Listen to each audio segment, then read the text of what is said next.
അൻവർ തുടക്കം മുതലേ പറഞ്ഞു വെച്ചത് ലാലേട്ടൻ്റെ ഇൻട്രൊഡക്ഷൻ സ്ത്രീവേഷത്തിലാണ്. ഇങ്ങനെ ആഘോഷിക്കപ്പെടുമെന്ന് ഞാൻ സ്വപ്നത്തിൽ പോലും വിചാരിച്ചില്ല. ഒരു കാർണിവലിൽ പങ്കെടുക്കുന്ന പോലെ പാട്ടിനും കോമഡിക്കും ഒക്കെ ആർത്തലച്ച് ചിരിക്കുകയാണ്. പ്രേമലുവിൻ്റെ ബേസ് തോട്ട് എന്ന് പറഞ്ഞാൽ കല്യാണരാമൻ്റെ തോട്ട് തന്നെയാണ്. ദിലീപിന് നവീനോട് ഇഷ്ടം തോന്നുന്നു, ഇവിടെ നസ്ലിന് മറ്റേ പെണ്ണിനോട് ഇഷ്ടം തോന്നുന്നു. അതിൻ്റെ ഇടയിൽ ഓഫീസിൽ ഒരുത്തനുണ്ട്, ഇവിടെ കുഞ്ചാക്കോ ബോബനുണ്ട്. ഇവർ തമ്മിലുള്ള ഈഗോ. കുഞ്ചാക്കോ ബോബൻ കൊണ്ടുപോകുമെന്നും പറഞ്ഞാൽ അവനെ തോപ്പിക്കാൻ വേണ്ടി ഡാൻസ് ചെയ്യുന്നു, അവൻ ഡാൻസ് ചെയ്യുന്നു, നിന്റെ പെണ്ണിനെ അവൻ കൊണ്ടുപോകും. അതേപോലെ തന്നെ അവിടെയും അവർ തമ്മിൽ ഒരു മത്സരം പോലെ കല്യാണത്തിൻ്റെ അവിടെ സിറ്റുവേഷൻ വരുന്നു എന്ന് പറയുന്ന ബേസ് കണ്ടന്റ് അതാണ്.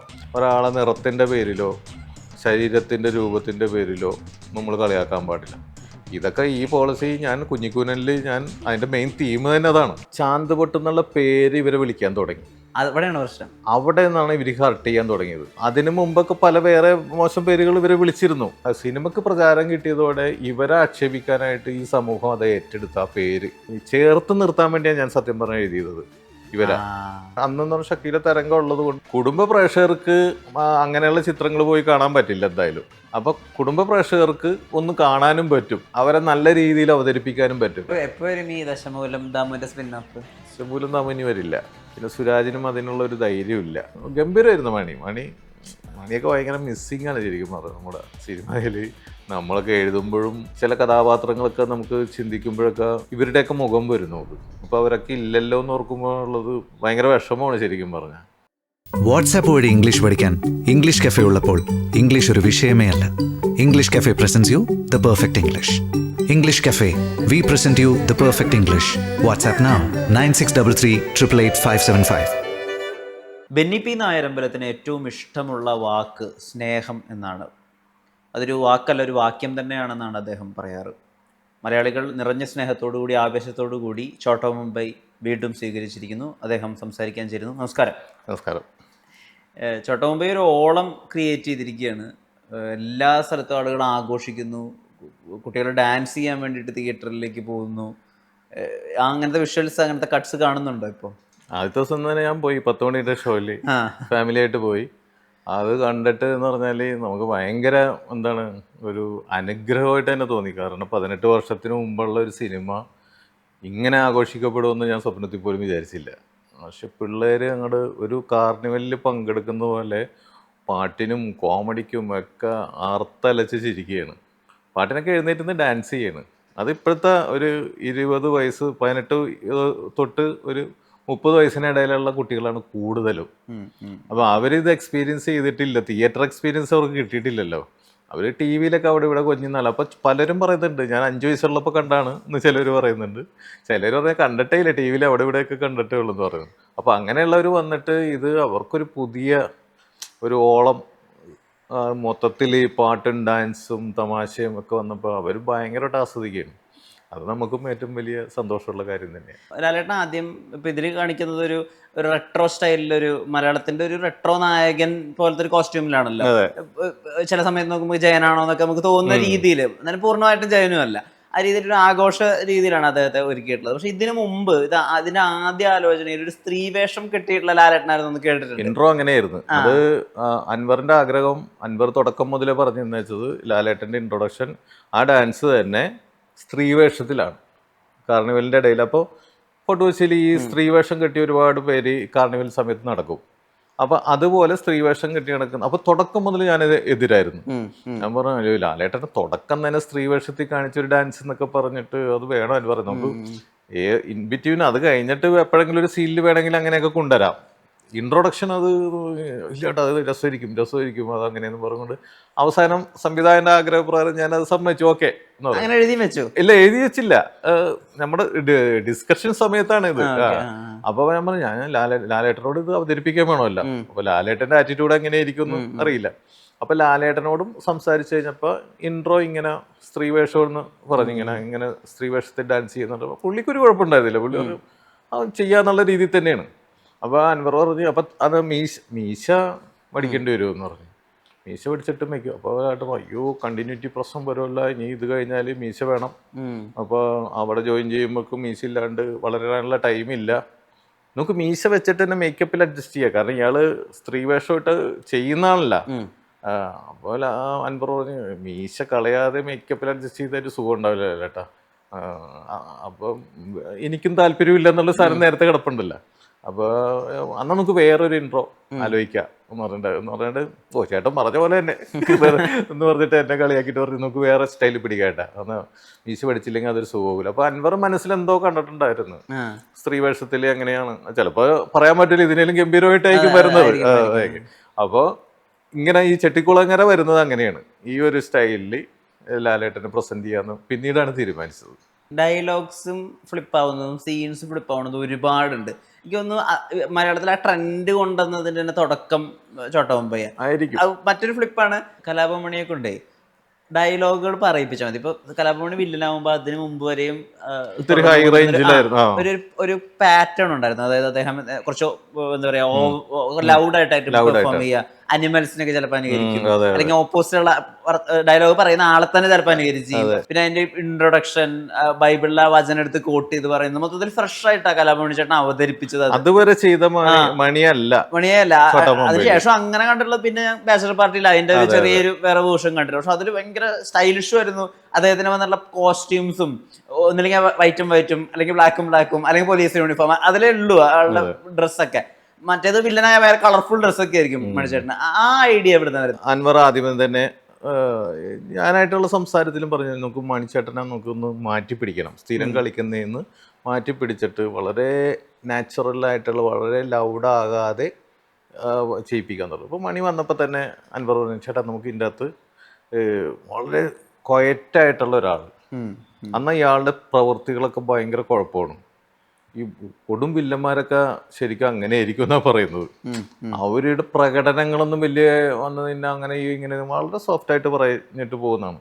അപ്പം അങ്ങനെ വളരെ നാച്ചുറലായിട്ട് വന്നിട്ട് അധികം ലൗഡാകാതെ നമുക്ക് ഒത്തിരി ഇതാക്കി പിടിക്കാന്ന് പറയും. മണിക്ക് സാധനം കിട്ടിയത് പറഞ്ഞപ്പോൾ തന്നെ ഓക്കെ മോനെ അങ്ങനെ പിടിക്കാന്ന് പറഞ്ഞിട്ട് മണി ആ കറക്റ്റ് ആ ഒരു മീറ്ററിൽ വളരെ നാച്ചുറലായിട്ട് വന്ന് അന്ന് പ്രസൻറ്റ് ചെയ്യുമ്പോൾ ആ ലുക്കിലും അതൊക്കെ എന്ന് പറഞ്ഞാൽ ആ ഒരു ക്രൗര്യവും കാര്യങ്ങളും ഉണ്ട് താനും. അപ്പോൾ അതൊരു ഭയങ്കര ചേഞ്ച്. മണിക്ക് തന്നെ അത് ഡബ് ചെയ്തപ്പോൾ ഞാൻ ആ ഡബ് ചെയ്യാനിങ്ങനെ ഇരുന്നേച്ചത്. അപ്പോൾ മണിക്ക് തന്നെ അത് ചേട്ടാ ഇത് വെറൈറ്റി ആണ്ടാ, ഇതുവരെ ചെയ്തതിനൊരു വ്യത്യാസം സാധനം നന്നായിട്ടുണ്ടെന്നാണ് മണിക്ക് തന്നെ ഭയങ്കര ഹാപ്പി ആയിരുന്നു ഡബ് ചെയ്ത് കഴിഞ്ഞപ്പോൾ. അത് പ്രേക്ഷകരുടെയും സെയിം എഫക്റ്റ് പ്രേക്ഷകർക്കും കിട്ടി. മണിയുടെ ഒരു ആ വില്ലൻ്റെ പിന്നെ ആ സന്ധ്യാപ്രാർത്ഥന ചൂണ്ടിക്കുമ്പോൾ ബൈബിൾ വായിക്കുമ്പോഴേക്കുള്ള ആ എൻട്രി അതിനു വേണ്ടി വെയിറ്റ് ചെയ്ത് നിൽക്കുന്നു. അത് കഴിയുമ്പോഴേക്കും നിങ്ങൾ ഇപ്പോൾ വായിച്ച വേദപുസ്തകത്തിലെ ദുഷ്ടനും അധർമ്മയും ഞാൻ തന്നെയാണ്, ഒരുപാട് ഇതുണ്ടെങ്കിൽ ഒരുപാട് ദൈവപുത്രന്മാരുണ്ടെങ്കിലും ഒരു ജഗത്താനെങ്കിലും വേണ്ടെന്നൊക്കെ പറഞ്ഞിട്ടുള്ള ആ പ്രസൻറ്റേഷനിലൊക്കെ തന്നെ അതൊക്കെ ഇട്ട് വളരെ നാച്ചുറലായിട്ട് വന്ന് പറഞ്ഞ് മണി ഗംഭീരമായിരുന്നു. മണിയൊക്കെ ഭയങ്കര മിസ്സിങ് ആണ് ശരിക്കും പറഞ്ഞത് നമ്മുടെ സിനിമയിൽ.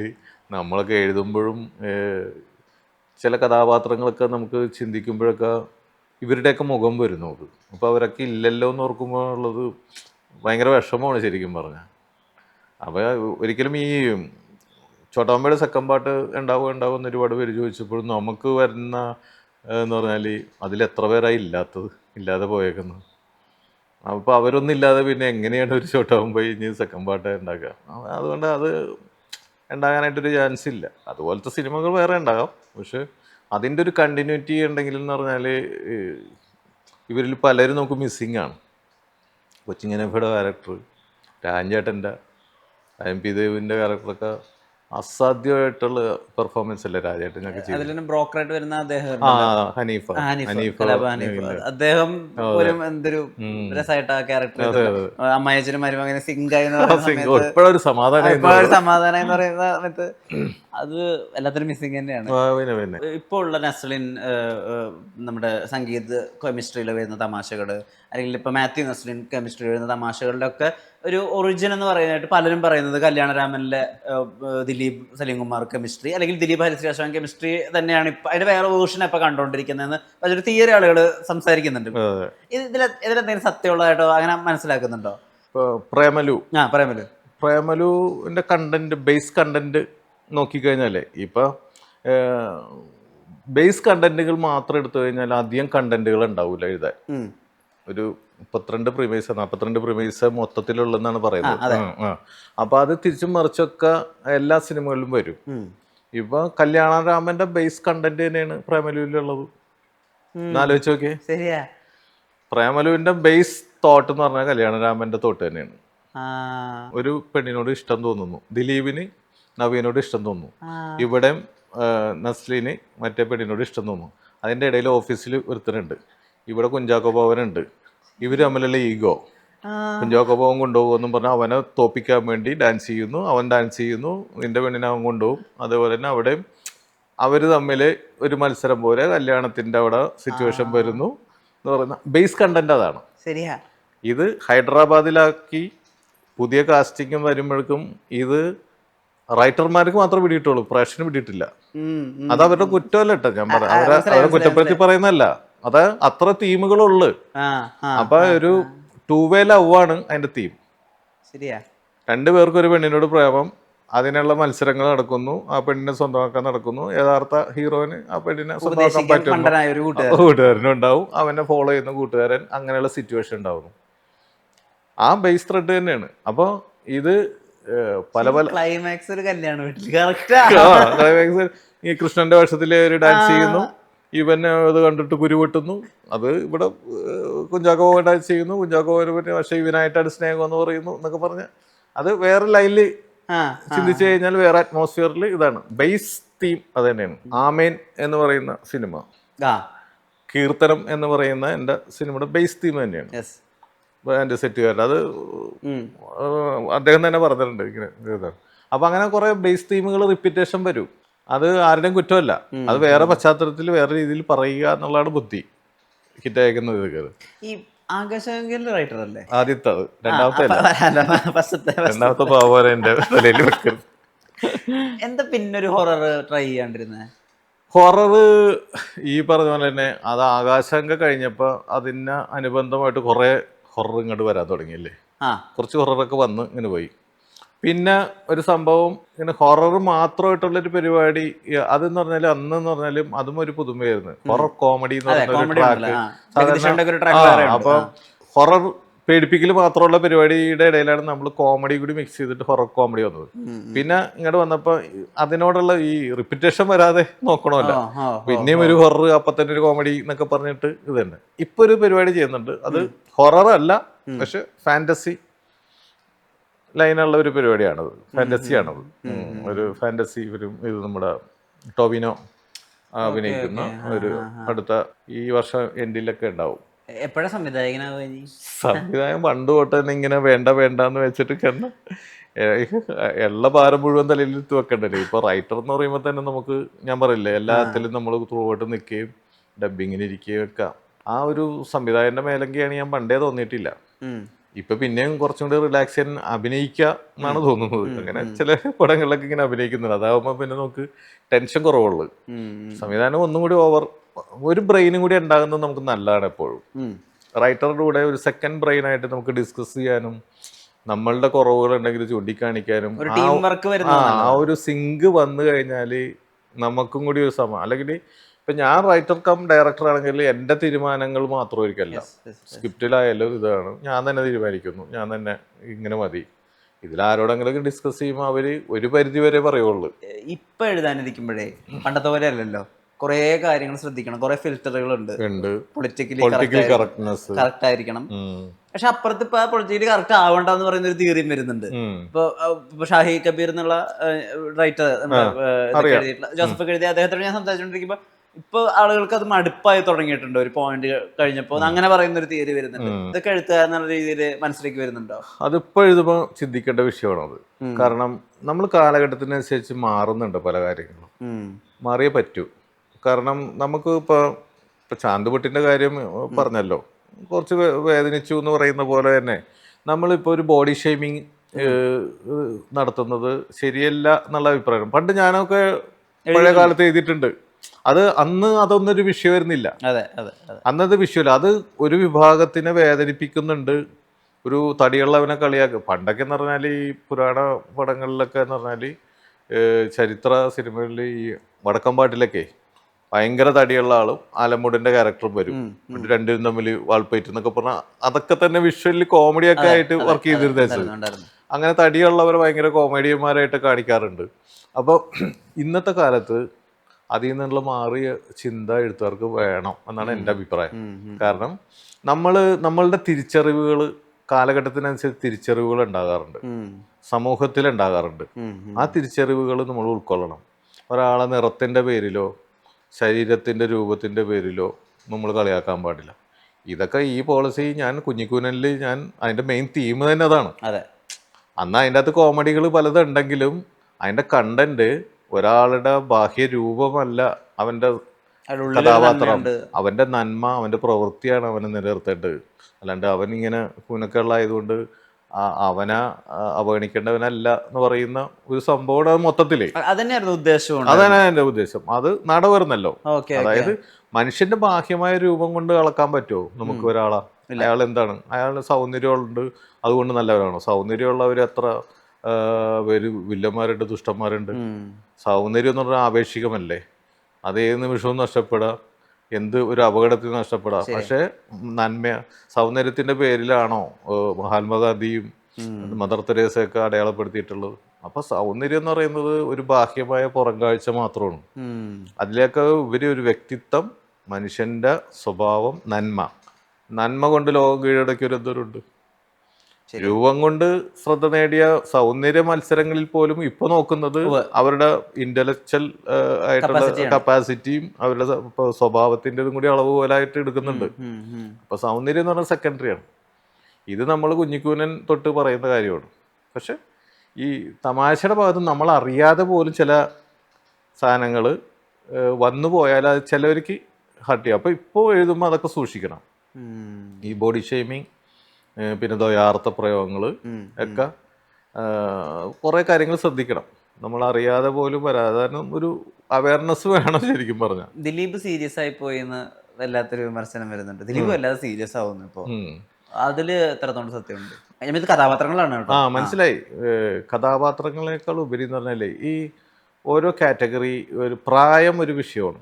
ഈ കുസൃതി കാണിക്കാനുള്ള ഒരു പ്രായവും രൂപവും ഉണ്ട് ഏത് മനുഷ്യനും. ആ പ്രായം കഴിഞ്ഞ് കഴിഞ്ഞാൽ ഈ കുസൃതി കാണിക്കുമ്പോൾ ഇഷ്ടപ്പെടില്ല ചിലർ. അതായത് വളരെ പക്വതയുള്ള മെച്യൂരിറ്റി ഉള്ള ഒരാൾ ഈ പിള്ളേരുടെ പോലെ ഇവനിപ്പോഴും കുട്ടികളി മാറിയിട്ടില്ല എന്നല്ലേ തോന്നുള്ളൂ. ആ സമയം ആ ഒരു കുട്ടികളി പ്രായമുള്ള ഒരുത്തിൽ നിന്ന് കാണിച്ചാൽ നമ്മൾ ജെന്യൂനായിട്ട് എടുക്കും. അപ്പം നമ്മൾ ആ കഥാപാത്രത്തിന് ആ പ്രായത്തിനനുസരിച്ചിട്ട് ഉള്ള കഥാപാത്രങ്ങൾ എടുക്കുക എന്നുള്ള ഒരു ശ്രദ്ധയും ഇപ്പം നമ്മൾ ലാലേട്ടൻ്റെ കഥാപാത്രം പോലും നമ്മൾ ഞാൻ പറഞ്ഞില്ലേ ബാലൻസ് ചെയ്യാൻ വേണ്ടിയിട്ട് മണിക്കൂട്ടിനും ബിജുക്കൂട്ടിനൊക്കെ ഇട്ടെന്ന് പറഞ്ഞ പോലെ ഒരു ബുദ്ധി കാണിക്കണം അതിൻ്റെ അകത്ത്. ബുദ്ധി കാണിച്ച് വർക്ക് ചെയ്യുക. പ്രായം ഉണ്ടെങ്കിലും ആ പ്രായത്തിനൊത്ത തമാശകൾ വരണം. ഇപ്പൊ തൊമ്മനും മക്കളിലും തമാശയില്ലേ? രാജൻ പിതേ പറയുന്നില്ലേ? മമ്മൂക്ക പറയുന്നില്ലേ? ലാലേട്ടൻ പറയുന്നില്ലേ? ആ പ്രായത്തിലുള്ളവര് എപ്പോഴും ഈ ദശമൂലം ദാമുവിന്റെ സ്പിൻ ഓഫ് ദശമൂലം ദാമു ഇനി വരില്ല. അത് അതിന് കുറെ ശ്രമങ്ങളൊക്കെ നടത്തി. പിന്നെ സുരാജിനും അതിനുള്ള ഒരു ധൈര്യമില്ല. സുരാജ് പിന്നെ ചെയ്യാന്ന് പറഞ്ഞിട്ട് പിന്നെ പല സെറ്റപ്പുകളിലൊക്കെ നോക്കി. പിന്നെ അതിന്റെ പ്രസക്തി അങ്ങോട്ട് പോയി. ഒരുപാട് നാളായല്ലേ ഇത്. അപ്പൊ ഇനി അത് എനിക്കും അതിനോടുള്ള താല്പര്യം നഷ്ടപ്പെട്ടു. ഈ ഒരുപാട് സിനിമകളിൽ ഈ രണ്ടാം ഭാഗത്തിനുള്ള സ്കോപ്പുകളായിട്ടൊക്കെ ആളുകൾ ഈ ഫേസ്ബുക്കിൽ എഴുതാറുണ്ടല്ലോ. ഇത് ശ്രദ്ധിക്കാറുണ്ടോ? ഉണ്ട്. പക്ഷെ എന്ന് പറഞ്ഞാല് അത് ഭയങ്കര റിസ്ക്കാണ് ഈ രണ്ടാം ഭാഗം എന്ന് പറയുന്നത്. ഇപ്പൊ ചോട്ടാ മുംബൈ ഇത്ര ആഘോഷിക്കപ്പെടുന്നു, ഇതിന്റെ രണ്ടാം ഭാഗം എന്നൊക്കെ പറഞ്ഞ ഒരുപാട്. പക്ഷെ ഒന്ന് ആലോചിച്ചൊക്കെ ഈ രണ്ടാം ഭാഗം എഴുതുന്നത് ഇത്തരം കഥാപാത്രങ്ങൾ പലരില്ല. പിന്നെ ലാലേട്ടൻ ഇപ്പൊ കാണുന്ന ലാലേട്ടൻ്റെ ഏജ് അല്ല, ഇപ്പൊ 18 വർഷത്തെ വ്യത്യാസമുണ്ട്. ലാലേട്ടന്റെ രൂപത്തിലും ഇത്തിരി കൂടെ ഇതൊക്കെ മാറിയിട്ടുണ്ട്. ഭയങ്കര പക്വത ഒന്നുകൂടി വന്നിട്ടുണ്ട്. ഈ കുട്ടിത്തം ഇതിനകത്ത് നല്ല കുട്ടിത്തം ഉണ്ട്. നല്ല ഫിറ്റ് ആയിട്ടുള്ളതാണ്. അപ്പൊ ആ ക്യാരക്ടർ നിർത്തിയിട്ട് വേണം ചെയ്യാൻ. അപ്പൊ ഇതായിട്ട് അടിക്കും ചിലപ്പോ. അത് ചോട്ടാമ്പേ സെക്കൻഡ് പാർട്ട് ചെയ്യണമെങ്കിൽ ഒരു 2 വർഷത്തിന് മുമ്പ് പടം റിലീസായി 2 വർഷം കഴിയുമ്പോൾ തന്നെ ചെയ്യണമായിരുന്നു. അങ്ങനെയാണെങ്കിൽ ഇവരെ ആ ഫ്ലേവറിൽ തന്നെ നമുക്ക് പിടിക്കാൻ പറ്റും. പക്ഷെ ഇവരെ വെച്ചിട്ട് ആ ഒരു മൂടുള്ള സിനിമ ചെയ്യണമെന്ന് എനിക്ക് ആഗ്രഹമുണ്ട്. ഞാനത് ആലോചിക്കുന്നുണ്ട്. ഈ ചോട്ടാ മുംബൈയുടെ ഒരു ആ ഒരു ട്രെൻഡിലുള്ളത് പാട്ടും ഡാൻസും ഇതൊക്കെ ആയിട്ടുള്ള ഒരു പരിപാടി ആലോചിക്കുന്നുണ്ട്. അത്രേ ഉള്ളൂ. നടക്കുമെന്നറിയില്ല, അങ്ങനെ ആലോചിക്കുന്നുണ്ട്. അൻവറും എന്നോടും ഇങ്ങനെ ചർച്ച ചെയ്തപ്പോൾ അങ്ങനെ ഒരു പൊളിക്കാൻ പറ്റിയ സാധനം ഉണ്ടെങ്കിൽ നമുക്ക് പൊളിക്കാം കേട്ടോ. അത് ആലോചിക്കുന്നുള്ള രീതിയിൽ ഇങ്ങനെ ചുമ്മാ പറഞ്ഞ രസമുണ്ട്. അദ്ദേഹമായിട്ട് ഡിസ്കഷൻ ഒക്കെ ഉണ്ടല്ലോ, എപ്പോഴും സംസാരിക്കുകയൊക്കെ ചെയ്യുന്നുണ്ട്. പിന്നെ അൻവറൊക്കെ എന്ന് പറഞ്ഞാൽ ഈ തുടക്കകാലം തൊട്ടുള്ള നമ്മുടെ ഒറ്റ ചങ്ങാതിയല്ലേ. അദ്ദേഹത്തെ കാണുകയോ ഒന്നും ചെയ്യുന്നില്ലല്ലോ ഞങ്ങള് പ്രേക്ഷകർ, അല്ല എപ്പോഴും അങ്ങനെ എപ്പോഴും വിളിച്ചുള്ള ബന്ധമൊന്നുമില്ല. എന്നാലും ചില ബന്ധങ്ങൾ അങ്ങനെയാണ്, എപ്പോഴും വിളിച്ചില്ലെങ്കിലും ആ ഒരു ആത്മബന്ധം അങ്ങനെ കിടക്കും. അൻവർ ഉമ്മയായിട്ടൊക്കെ ഇവിടെ വന്നിട്ടുണ്ട്, ഒരു ഡോക്ടറെ കാണാൻ വേണ്ടിയിട്ട് ഇടയ്ക്ക് വിളിക്കും, എന്തെങ്കിലും ആവശ്യമുണ്ടെങ്കിൽ വിളിക്കാറുണ്ട്. അതുപോലെ തന്നെ അൻവറിൻ്റെ ഫാമിലിയായിട്ടൊക്കെ നല്ല അടുപ്പമാണ്. ഷാഫി സാറിന്റെ മരണം ഉണ്ടാക്കിയൊരു വോയിഡ് ഉണ്ടല്ലോ, അത് ഭയങ്കര ഷോക്കിങ് തന്നെയായിരുന്നു. കാരണം ഞങ്ങൾ അടുത്ത പരിപാടികൾ ആലോചിച്ച് ഇങ്ങനെ ഒരു ധാരണയിലേക്ക് എത്തി ഇങ്ങനെ ഇരിക്കുന്ന സമയത്താണ് പെട്ടെന്നുള്ളൊരു ഷാഫിയുടെ മിസ്സിങ്. എനിക്ക് ഏറ്റവും കംഫർട്ടായിട്ടുള്ളൊരു ഡയറക്ടറായിരുന്നു. ഞാൻ എന്ത് പറയുന്നു അതേ ചിന്ത തന്നെ ഷാഫി പറയും, ഷാഫി എന്ത് പറയുന്നു അത് തന്നെ ഞാനിപ്പോഴും മാറ്ററാക്കാൻ ആലോചിച്ചത് ഞാനും പറയും. അത്രയ്ക്ക് സിങ്കായിരുന്നു ഞങ്ങൾ തമ്മിൽ. അപ്പോൾ അതൊരു മിസ്സിങ് തന്നെയായിരുന്നു. പിന്നെ ഭയങ്കര സാധുവായിട്ടുള്ള മനുഷ്യൻ, ദേഷ്യം വരാത്ത മനുഷ്യൻ, എന്ത് പ്രശ്നം ഉണ്ടെങ്കിലും വളരെ ലാഘവത്തോടെ അതിനെ നേരിടുന്ന ഒരാളായിരുന്നു. അസാമാന്യ ട്രാക്ക് റെക്കോർഡും എല്ലാ പടം വിജയിക്കും. അതെ അതെ. പിന്നെ ഷാഫിയുടെ കൂടെ ഇരുന്ന് വർക്ക് ചെയ്യാനും സുഖമാണ്. ഞങ്ങളിങ്ങനെ കാര്യങ്ങളും തമാശകളും പറഞ്ഞിരുന്ന് ഒന്നുമില്ലായ്മയിൽ നിന്നാണ് കഥ ഉണ്ടാക്കിയെടുക്കുന്നത്. തൊമ്മനും മക്കളൊക്കെ ഒരു കഥയും ഇല്ലാണ്ട് അടുത്ത കഥ മമ്മൂക്കനെ വെച്ചിട്ട് ആലോചിക്കണം പറഞ്ഞ് പോയി ഇരുന്നിട്ടാണ് ആലോചിക്കുന്നത്. മേരിക്കുണ്ടൊരു കുഞ്ഞാടും ഉണ്ടാക്കുന്നത് അങ്ങനെയാണ്. മറ്റേ ഓപ്പറേഷൻ തിയേറ്ററിൽ കിടന്ന് ആലോചിച്ച അതപ്പോ വൈശാഖരാജ് രാജേട്ടനാണ് അഡ്വാൻസ് തന്നേക്കണത്. അപ്പോൾ അയ്യോ രാജേട്ടന് വേണ്ടിയിട്ട് എന്താ ആലോചിക്കുന്നത് പറഞ്ഞ് ചിന്ത മാറ്റാൻ വേണ്ടി ഓപ്പറേഷൻ തിയേറ്ററിൽ എന്ന് പറഞ്ഞാൽ മറ്റേ ബോധം കെടുത്തൂല, മറ്റേ സ്റ്റെഡ് ഇടുന്ന പരിപാടിയല്ല, 5+. അപ്പോൾ 5+നും ബോധം കെടുത്തൂല. അപ്പോൾ നമുക്ക് കാണാം മോണിറ്ററിൽ നമ്മുടെ ഹാർട്ടും ഇവരൊക്കെ ചെയ്യുന്ന കാര്യങ്ങളും. അപ്പോൾ കുറേ നേരം നമ്മുടെ ഹാർട്ടൊക്കെ ഇങ്ങനെ ഇരിക്കുന്ന കാണുമ്പോൾ നമുക്ക് ചിന്ത മാറ്റാൻ വേണ്ടിയിട്ട് ഞാൻ വെറുതെ അടുത്ത കഥ എന്താ ആലോചിക്കും പറ്റത് എന്നൊക്കെ പറഞ്ഞിങ്ങനെ വെറുതെ അരമണിക്കൂർ ആലോചിച്ച് കിടന്നു, ഇത് ശ്രദ്ധ മാറ്റാൻ വേണ്ടി. അങ്ങനെയാണ് ഈ ഭയത്തിൽ നിന്ന് ഭയവും ഭീരുവായിട്ടുള്ള രണ്ടുപേരുടെ ഒരു കോമ്പിനേഷൻ കിട്ടുന്നത് അങ്ങനെയാണ്. ചാന്തോട്ടം എന്നുള്ള സിനിമ അന്ന് വലിയ രീതിയിൽ സ്വീകരിക്കപ്പെട്ടു. അത് അതിലെ എല്ലാ രംഗങ്ങളും അതിലെ പാട്ടുകളും ഒക്കെ സൂപ്പർ ഹിറ്റായി. പക്ഷെ കാലപ്രവാഹത്തിൽ ഇത് ചാന്തോട്ടം എന്നുള്ള സിനിമ ഈ ട്രാൻസ് കമ്മ്യൂണിറ്റിയോട് എന്തോ പാപം ചെയ്തു എന്നുള്ള രീതിയിൽ അത് വ്യാഖ്യാനിക്കപ്പെട്ടത്. ഇപ്പൊ ലാൽ ജോസ് അതിന് പല വ്യാഖ്യാനങ്ങൾ പറഞ്ഞിട്ടുണ്ട്. ഇതൊരിക്കലും ഒരു ട്രാൻസ്ജെൻഡർ സിനിമയല്ല, ഇതൊരു ഫെമിനൈൻ നേച്ചറുള്ള ഒരു ആണിന്റെ കഥയാണ് എന്ന് എടുത്തു പറഞ്ഞിട്ടുണ്ട്. പക്ഷെ എനിക്കൊന്ന് സാറും എഴുതാൻ പറ്റുന്നിടത്തും പറയാൻ പറ്റുന്ന പറഞ്ഞിട്ടുണ്ട്. പക്ഷെ എന്നാലും ഇപ്പോഴും ട്രാൻസ്ജെൻഡർ കമ്മ്യൂണിറ്റിക്ക് ഇത് ഒരു വലിയ ചതുർത്ഥിയായി. അതെന്താ സംഭവിച്ചെന്ന് അറിയാമോ? ആ ചാന്ത് പൊട്ടെന്നുള്ള പേര് ഇവരെ വിളിക്കാൻ തുടങ്ങി. അവിടെയാണ് പ്രശ്നം. അവിടെ നിന്നാണ് ഇവർക്ക് ഹർട്ട് ചെയ്യാൻ തുടങ്ങിയത്. അതായത് അതിനു മുമ്പൊക്കെ പല വേറെ മോശം പേരുകൾ ഇവരെ വിളിച്ചിരുന്നു. പക്ഷേ അതിനേക്കാൾ ഉപരി എന്ന് പറഞ്ഞാൽ ഈ ചാന്ത് പൊട്ടെന്നുള്ള ടൈറ്റിൽ വന്നപ്പോൾ, പക്ഷെ അതിന്റെ ആദ്യത്തെ ടൈറ്റിൽ അറബിക്കടലും അത്ഭുത വിളക്കും എന്നായിരുന്നു. അത്ഭുത വിളക്ക് എന്ന് മാത്രം ഇട്ടു ഞങ്ങള്, അത്ഭുത വിളക്ക് എന്നായിരുന്നു. അപ്പോ വിനയന്റെ അത്ഭുത ദ്വീപ് എന്ന് പറഞ്ഞൊരു പടം വന്നു. അപ്പൊ ഞങ്ങള് അത് മാറ്റാൻ തീരുമാനിച്ചു. കാരണം അത്ഭുത ദ്വീപ് ഒന്ന് പിന്നെ അത്ഭുത വിളക്ക് എന്ന് പറഞ്ഞിട്ട് അത്ഭുത വിളക്ക് എന്നായിരുന്നു ആദ്യത്തെ പേര്. അങ്ങനെയാണ് പിന്നെ വേറെ എന്ത് പേരിടുന്ന ആലോചനയിലെ ഭാഗമായിട്ടാണ് പെട്ടെന്ന് ചാന്ത് പൊട്ടിലേക്ക് എത്തുന്നത്. അപ്പോൾ ഒരു സൺസെറ്റ് എന്നുള്ള അർത്ഥവും ഒരു ഫെമിനിറ്റിയുടെ ഒരു സിമ്പലാണ് ചാന്തുപൊട്ട് എന്ന് പറയുമ്പോൾ ഈ ഇതിന് പറ്റിയാണെന്നുള്ള രീതിയിൽ ആണ് ചാന്തുപൊട്ട് ഇടുന്നത്. പക്ഷെ ഞങ്ങൾ ഒരിക്കൽ പോലും, ഞാനും സ്വപ്നത്തിൽ പോലും വിചാരിച്ചിട്ടില്ല ഈ ചാന്തുപൊട്ടെന്നും പറഞ്ഞിട്ട് ഇത്തരത്തിലുള്ള ആൾക്കാരെ കാണുമ്പോൾ ഇങ്ങനെ ആക്ഷേപിക്കുന്ന രീതിയിൽ വിളിക്കുമെന്ന് നമ്മൾ സ്വപ്നത്തിൽ വിചാരിച്ചില്ല. ആ വിളികൾ ഇവരെ ഹർട്ട് ചെയ്ത്. അപ്പോൾ അവർ ആ സിനിമേനെ കുറ്റം പറയാൻ തുടങ്ങി. പക്ഷെ ആ സിനിമയുടെ കണ്ടന്റ് എന്ന് പറഞ്ഞാൽ ഒരിക്കലും ഒരു ട്രാൻസ്ജെൻഡറിൻ്റെ കണ്ടന്റ് അല്ല. ഒരു ആൺകുട്ടി പിന്നെ പെൺകുട്ടിയെ പോലെ വളർത്തുന്നു, ഡാൻസ് പഠിപ്പിക്കുന്നു. അതുകൊണ്ട് അറിയാതെ അവനിൽ ഉണ്ടാകുന്ന സ്ത്രൈണത അവന് ദുരന്തമാകുന്നു. അതാണ് അതിൻ്റെ കണ്ടന്റ്.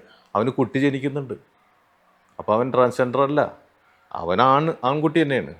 ഇപ്പം നമ്മുടെ ജീവിതത്തിൽ ഒരുപാട് പേര് ഈ ഡാൻസ് മാസ്റ്റർമാരെ കണ്ടിട്ടുണ്ട്. സ്ത്രൈണതയിൽ നമ്മുടെ നാട്ടിലൊക്കെ തന്നെ ഒത്തിരി പേര് നമ്മൾ കണ്ടിട്ടുണ്ട്.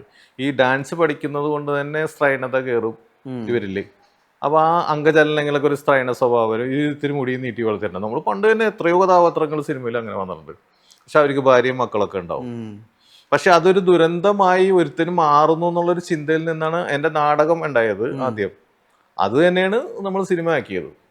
അപ്പോൾ ഈ ഒരു സിനിമക്ക് പ്രചാരം കിട്ടിയതോടെ ഇവരെ ആക്ഷേപിക്കാനായിട്ട് ഈ സമൂഹം അത് ഏറ്റെടുത്ത ആ പേര്, അത് സമൂഹത്തിൻ്റെ കുഴപ്പമാണ്, എഴുത്തുകാരൻ്റെ സംവിധായകൻ്റെ കുഴപ്പമല്ല. അപ്പോൾ ഈ പൊളിറ്റിക്കലായിട്ട് കറക്റ്റ് അല്ലാത്ത വാക്കുകൾ പ്രയോഗിക്കുന്ന ഒരുപാട് പേരുണ്ട്. അത് ആ വാക്ക് ഉണ്ടാക്കിയ ഒരു പദസമ്പത്തിൽ ഉണ്ടായിരുന്ന വാക്കൊക്കെ തന്നെ ആയിരിക്കും വേറെ രീതിയിൽ പറയുന്നത് ഇൻസൾട്ട് ചെയ്യാൻ. അത് ആ നിഘണ്ടു കണ്ടുപിടിച്ചിട്ട് കുഴപ്പമില്ലെന്ന് പറയുന്ന പോലെ, നിഘണ്ടുവിലല്ല എന്ന് പറയുന്ന പോലെ ചാന്തുപൊട്ട് നമ്മൾ ചേർത്ത് നിർത്താൻ വേണ്ടിയാണ് ഞാൻ സത്യം പറഞ്ഞ എഴുതിയത് ഇവരാ. അതായത് എൻ്റെ അനുഭവമാണ്, എൻ്റെ കൂട്ടുകാരൻ കാർത്തികേയൻ എന്ന് പറയുന്ന എൻ്റെ ബെഞ്ചിലിരുന്ന ഒരുത്തൻ്റെ ദുഃഖം ഞാൻ കണ്ടിട്ട്, അവൻ്റെ കണ്ണ് നിറയുന്നത് ഞാൻ കണ്ടിട്ടുണ്ട്. അവൻ പഠിപ്പ് നിർത്തിയിട്ട് അവൻ മാനസിക രോഗിയായിട്ട് ഈ വഴിയിലൂടെ അലഞ്ഞു നടക്കുന്നത് ഞാൻ കണ്ടിട്ടുണ്ട്. അപ്പം ഞാൻ അവനെ കണ്ടിട്ട് എന്താ കാർത്തികേയനെ വിളിക്കുമ്പോൾ അവൻ ഇതുപോലെ തന്നെ സ്ട്രൈനിൽ നടന്നു പോകും. അവൻ എന്നിട്ട് കയറി ടെറസിൻ്റെ മുകളിൽ കയറി ഡാൻസ് ചെയ്യും. മെൻ്റൽ പേഷ്യൻ്റ് ആയവൻ. എന്നിട്ട് ഡാൻസ് ചെയ്യുമ്പോൾ അവൻ വടിയും കൊണ്ട് ആൾക്കാർ തല്ലി അവൻ അവിടെ നിന്ന് ഓടിച്ചിട്ടുണ്ട്. ഇതൊക്കെ കണ്ടിട്ട് പിന്നെ അവൻ എവിടെയോ പോയി, നാട് വിട്ടു പോയവൻ. പിന്നെ മിസ്സിങ് ആണ്, അവൻ ജീവിച്ചിരിപ്പുണ്ടോയെന്ന് പോലും അറിയില്ല. അപ്പോൾ ആ ഒരു വേദന എൻ്റെ മനസ്സിൽ കിടപ്പുണ്ട്. ഇങ്ങനെ ഒരു സ്ത്രൈണതയുടെ പേരിൽ ഒരുത്തന ഭ്രാന്തനാക്കി നാട്ടിൽ നിന്ന് ഓടിച്ചല്ല ഈ സമൂഹം. അവർക്ക് ഇവർ തമാശയാണ്. ആ ഒരു വേദനയിൽ നിന്നാണ് ഞാൻ ഈ നാടകം എഴുതുന്നത്. അത് മറിച്ച് പക്ഷെ ആദ്യം കുറച്ച് കത്തുകളൊക്കെ എനിക്ക് വന്നു, ഞങ്ങളുടെ ദുഃഖം സാറ് മനസ്സിലാക്കിയല്ലോ, ഈ അനുഭവങ്ങൾക്ക് ഞാൻ അനുഭവിച്ചിട്ടുണ്ടെന്ന് പോസിറ്റീവായിട്ട് കുറേ വന്നു. പിന്നെ ഈ ആൾക്കാർ ഇവരെ കളിയാക്കാൻ തുടങ്ങിയതോടെയാണ് ഇവർ തിരിഞ്ഞത്. ഈ സിനിമ കാരണം പുറത്തിറങ്ങി നടക്കാൻ പറ്റണില്ലെന്നൊക്കെ പറഞ്ഞ് എന്നോട് എൻ്റെ വൈഫിനെ കണ്ടപ്പോൾ ഇതുപോലെ തന്നെ പരിചയമുള്ള ഒരു കക്ഷി പറഞ്ഞിങ്ങനെ, ആ സാറ് കാരണം ഞങ്ങൾക്ക് പുറത്തിറങ്ങി നടക്കാൻ പറ്റില്ല എന്നൊക്കെ പറഞ്ഞു. അപ്പോൾ അതല്ലേ നമ്മൾ ചേർത്ത് നിർത്താൻ വേണ്ടി ഇവരും നമ്മുടെ ഇങ്ങനെയുള്ള ചെറിയ ചെറിയ കുഴപ്പങ്ങൾ, സ്ത്രൈണത എന്നൊക്കെ ഒരു ദുരന്തമായിട്ട് മാറരുത്. അത് ആ രീതിയിൽ തന്നെ അവരെ കാണാം. അങ്ങനെയല്ല നമ്മൾ അവസാനിപ്പിക്കുന്നതും. എൻ്റെ കൺക്ലൂഷൻ അതല്ലേ. ആ കൺക്ലൂഷൻ്റെ നന്മ കാണാതെ ആ ഒരു ഇവരെ പരിഹസിക്കുന്നതിൻ്റെ പുറത്തുണ്ടായ അവർക്കുള്ള വേദന കൊണ്ടാണ് അവരത് പറഞ്ഞത്. അപ്പം ഞാനത് എവിടെയോ ഞാനത് എനിക്കതിൽ ദുഃഖമുണ്ടെന്ന് വരെ ഞാൻ രേഖപ്പെടുത്തിയിട്ടുണ്ട്. എഴുതി ഞാൻ എൻ്റെ അടുത്ത്. എനിക്കത് വളരെ വിഷമമായി. കാരണം നമ്മൾ ഉദ്ദേശിച്ച ട്രാക്കിൽ നിന്ന് മാറിയിട്ട് അവർക്കത് ബുദ്ധിമുട്ടുണ്ടായെന്ന് പറഞ്ഞപ്പോഴേ. കാരണം എപ്പോഴും നമ്മുടെ സുഹൃത്തുക്കളിൽ തന്നെ പലരും ഇതുപോലെ തന്നെ അല്പം സ്ട്രൈനറുള്ളവരൊക്കെ ഉണ്ട്. നമ്മളവരൊക്കെ ചേർത്ത് നിർത്തി അവരായിട്ട് നല്ല അടുപ്പമൊക്കെ ഉള്ള ആൾക്കാർ തന്നെയാണ്. അല്ലാണ്ട് ഇവര് സമൂഹത്തിന്റെ ഭാഗം തന്നെയല്ല, അല്ലാണ്ട് അവരെ മാറ്റി നിർത്തേണ്ടതല്ലോ. കൊച്ചിയിലൊരു സ്ഥലത്തെ ചോട്ടാ മുംബൈ എന്ന് വിളിക്കാം, ആ ഐഡിയ എങ്ങനെയാ വരുന്നത്? അത് ചോട്ടാ മുംബൈ എന്നുള്ള ടൈറ്റില് അൻവറിന്റെ മനസ്സിൽ തുടക്കം മുതലേ ഉണ്ട്. ഓക്കെ. അപ്പൊ ഈ കഥാപാത്രവും ഈ സന്ദർഭവും ഇതൊക്കെ അൻവർ ഞങ്ങൾ ഡിസ്കസ് ചെയ്യിക്കുമ്പോൾ തന്നെ ചോട്ടാ മുംബൈ എന്നുള്ള പേരുണ്ട്. അപ്പൊ ഞാൻ അതിനും എതിർത്തിരുന്ന ആദ്യം. ഞാൻ പറഞ്ഞു ലാലേട്ടന്റെ പടം ചോട്ടാ മുംബൈ എന്നുള്ള പേര് വരുമ്പോൾ നമ്മൾ പിടിക്കുന്നത് ടോട്ടലി കോമഡിയും പരിപാടിയും. ലാലേട്ടനൊക്കെ വെറുതെ കുസൃതി നിറഞ്ഞ തമാശ കഥാപാത്രം പോലെയാണ്. അപ്പോൾ ഈ ഹെവിനെസ് ലാലേട്ടൻ ഇപ്പം നരസിംഹം, രാജാവിൻ്റെ മകൻ തൊട്ട് പിന്നെ മറ്റേ ദേവാസുരം ഇതൊക്കെ കഴിഞ്ഞിരിക്കുന്ന ഭയങ്കര ഹൈപ്പിലുള്ള ഒരു ഇമേജ് ഉണ്ട് ലാലേട്ടൻ്റെ. ചോട്ടാ മുംബൈയും ലാലേട്ടൻ എന്ന് പറയുമ്പോൾ വേറൊരു പ്രതീക്ഷ വരും പ്രേക്ഷകന്. എന്നിട്ട് അത് കിട്ടിയില്ലെങ്കിൽ പണി കിട്ടും എന്ന് പറയും. അപ്പോൾ പറഞ്ഞ് ചേട്ടാ അതിന് നമുക്കൊരു കാര്യം ചെയ്യാം, നമുക്ക് ചോട്ടാ മുംബൈ എന്നൊക്കെ നല്ല മിഠായി കളറിലൊക്കെ എഴുതിയിട്ട് മിഠായി കളറിൽ എഴുതാം. ആ ഒരു ഭീകര പരിപാടി അല്ല എന്ന് തോന്നിപ്പിക്കുന്ന രീതി ഡിസൈനിങ്ങിൽ നമുക്ക് ചോട്ടാ മുംബൈന്ന് അങ്ങനെ ഇടുക നമ്മൾ. അപ്പോൾ ഇവരുടെ ഒരു കോസ്റ്റ്യൂമും കളറും ഒക്കെ വെച്ചിട്ട് ഇത് കാണുമ്പോൾ തന്നെ ഒരു കളർഫുൾ പടം, അതിൻ്റെ ഒരു ഹെവിനെസ് അല്ല നമ്മൾ കൊടുക്കുന്നതെന്നുള്ള രീതിയിൽ നമുക്ക് പിടിക്കാം, അത് കുഴപ്പം വരില്ല എന്ന് പറയും. അപ്പോൾ എനിക്ക് പേടിയുണ്ടായിരുന്നു, പക്ഷെ അൻവറിന് നല്ല കോൺഫിഡൻസ് ആയിരുന്നു, അതങ്ങനെ പിടിക്കുക എന്ന് പറയും. അപ്പോൾ എനിക്ക് ഈ പേര് നമുക്ക് വേണമെങ്കിൽ വാസ്കോ എന്നിടാം, അല്ലെങ്കിൽ വാസ്കോ ഗാമ എന്നിടാം എന്നൊക്കെ ഞാൻ പല പല പേരൊക്കെ പറഞ്ഞു നോക്കി. പക്ഷെ അൻവർ ഇതിപ്പോൾ തന്നെ പിടിച്ച് ഇല്ല ചേട്ടാ കുഴപ്പം വരില്ല എന്ന് പറഞ്ഞ് എനിക്ക് ധൈര്യം തന്നു. പിന്നെ ഇത് ഡിസൈനൊക്കെ വന്നപ്പോൾ എനിക്കും തോന്നി നല്ല കളർഫുള്ളൊക്കെ ഇവരുടെ ഗെറ്റപ്പൊക്കെ കണ്ടപ്പോൾ ഒരു കളർഫുൾ പരിപാടിയാണ്. അതിൻ്റെ ഒരു തീവ്രത അതിനേക്കാൾ ഉപരി ഇതാണെന്നുള്ളൊരു സാധനം ഒരു മാർക്കറ്റിങ്ങിൽ ഉണ്ടായിരുന്നത്. ഈ കാലത്തിന് അതിജീവിച്ചിട്ട് ഇപ്പൊ പറയാൻ പാടില്ല എന്നറിയില്ല, ഹാപ്പി ബർത്ത്ഡേ, തലയെ ഞങ്ങള് നശിപ്പിച്ചിട്ടില്ല, ഞങ്ങൾ ആരാധിച്ചിട്ടേ ഉള്ളൂ എന്ന് പറയുന്ന ഡയലോഗായാലും ഒരുപാട് ഡയലോഗുകൾ പിന്നെ ട്രോളുകളിലും ആളുകൾ നിത്യജീവിതത്തിൽ ഉപയോഗിക്കുന്ന അവസ്ഥയൊക്കെ ആയിട്ട് മാറിപ്പോയി. ഇതിന് ഒരു കാലാതീതമായിട്ടുള്ള അവസ്ഥയുണ്ട്. മീൻസ് ടൈം ട്രാവൽ ചെയ്ത് ഡയലോഗുകൾ പോകുന്നൊക്കെ സെറ്റിൽ ചെയ്ത് പറയുമ്പോൾ തന്നെ ഒരു ഐഡിയ കിട്ടിയിരുന്നു സാറിന്? അല്ല, അത് സംഭവിക്കുന്നതാണ്. നമ്മളിത് 10 കൊല്ലം 18 കൊല്ലം കഴിയുമ്പോൾ ഇത് പറയുമെന്നോ അല്ലെങ്കിൽ അടുത്ത വർഷം ഇത് ട്രോള് വരുമെന്നോ ഒന്നും നമ്മൾ ചിന്തിക്കാറില്ല. ചില കാര്യങ്ങൾ ഈ നമ്മളത് പറയുമ്പോൾ എന്ന് പറഞ്ഞാൽ അത് വന്നും ഭവിക്കുകയാണ്. അത് പിന്നീട് അത് ചിലത് ഏറ്റെടുക്കും, ചിലത് ഏറ്റെടുക്കാതെ പോകുന്നതുകൊണ്ട്. അത് ചില കാര്യങ്ങൾ അങ്ങനെ നമ്മളുടെ കയ്യിൽ നിൽക്കുന്ന കാര്യമല്ല. ഇത് 2 വർഷം കഴിയുമ്പോൾ ഇത് ട്രോൾ വരും അല്ലെങ്കിൽ ഇത് ആൾക്കാരെ ഏറ്റു പറയും എന്നുള്ള ഒരു ചിന്ത എൻ്റെ മനസ്സിൽ വന്നിട്ടില്ല എഴുതുമ്പോൾ.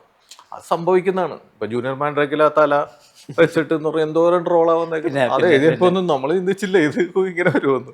അതുപോലെ പല സാധനങ്ങളും വന്നിട്ടുണ്ട്. അതുപോലെ തന്നെ എൻ്റെ തന്നെ ഒരുപാട് ഈ ട്രോളുകളിൽ ഇങ്ങനെ ചില മീംസുകൾ ഒക്കെ വന്നിട്ടുണ്ട്. ഇപ്പൊ കല്യാണരാമൻ അല്ലെങ്കിൽ ചോട്ടാ മുംബൈ, മാൻഡ്രിക്ക്, നമ്മൾ ചിരിച്ചിട്ടുള്ള സിനിമകളുണ്ട്. ഇപ്പൊ ഞാൻ കേട്ടിട്ടുണ്ട് ഒരു ലൊക്കേഷനിൽ ഒരു വൈദികൻ വന്ന് പറഞ്ഞിട്ടുണ്ട്, എനിക്ക് സ്ട്രെസ് ഉണ്ടാവുമ്പോൾ ഞാൻ കല്യാണരാമന്റെ CD ഇട്ടാണ് കാണുന്നത് എന്ന് കേട്ടിട്ടുണ്ട്. അപ്പം പക്ഷെ അങ്ങനെയൊക്കെ ഇരിക്കുമ്പോഴും ഈ ഖനമുള്ള സിനിമകളുണ്ടല്ലോ, ഇപ്പൊ ഒരുപാട് വികാരഭരിതമായ നിമിഷങ്ങളുള്ള സിനിമകൾ, അല്ലെങ്കിൽ ഒരിക്കലും ഇപ്പോൾ ലോഹിദാസിനെ റേറ്റ് ചെയ്യുന്ന പോലെ അല്ലെങ്കിൽ MT റേറ്റ് ചെയ്യുന്ന പോലെ, അവരെല്ലാം ലെജൻസ് ആണ്, അവർ റേറ്റ് ചെയ്യുന്ന പോലെ തമാശ എഴുതുന്ന ആളുകൾക്ക് ആ വിധത്തിലൊരു ബഹുമാനം, ആ വിധത്തിലൊരു സ്ഥാനം കൊടുക്കുന്നതായിട്ട് ഞാൻ കണ്ടിട്ടില്ല.